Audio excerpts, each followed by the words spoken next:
রাত যখন গভীর হয়, রূপসী দেখে হঠাৎ ঘরে ছড়িয়ে পড়ছে সোনালি আলো। হঠাৎই তার নজর পড়ে পাখিটির দিকে। সে দেখে ধীরে ধীরে পাখিটি একটি সুদর্শন রাজপুত্রে রূপান্তরিত হয়েছে। সেটা দেখে তার মুখে ফুটে ওঠে কৃতজ্ঞতার হাসি। পাখিটিকে সবকিছু জানতে চাওয়ায় সে বলে সে ছিল এক অভিশপ্ত রাজপুত্র। রূপসীর ভালোবাসায় সে মুক্তি পেল আজ।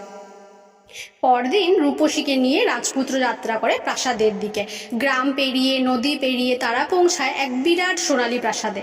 রূপসী সাধারণ হলেও তার সাহস আর ভালোবাসা তাকে পৌঁছে দেয় এক রাজপথে।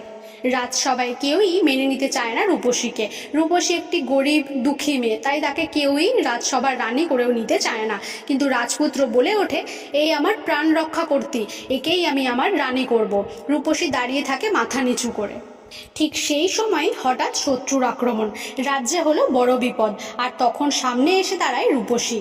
বুদ্ধি আর সাহসে সে নেতৃত্ব দেয় সাধারণ মানুষকে। আগুন, ধোঁয়া আর যুদ্ধের মাঝেও সে হয়ে ওঠে সকলের ভরসা। অবশেষে রাজ্য রক্ষা পায়। প্রাসাদের চত্বরে ঢাক ঢোল বাজে। রূপসী আজ আর সাধারণ নয়, সে হলো রানী। সোনার মুকুট পরে দাঁড়িয়ে আছে আজ রাজপুত্রের পাশে। এইভাবেই কেটে যায় দিন, মাস আর বছর। রূপসী আর তার প্রিয় রাজপুত্র সুখে শান্তিতে বসবাস করতে থাকে। গল্পটা কেমন লাগলো জানিও। ভালো লাগলে লাইক, কমেন্ট আর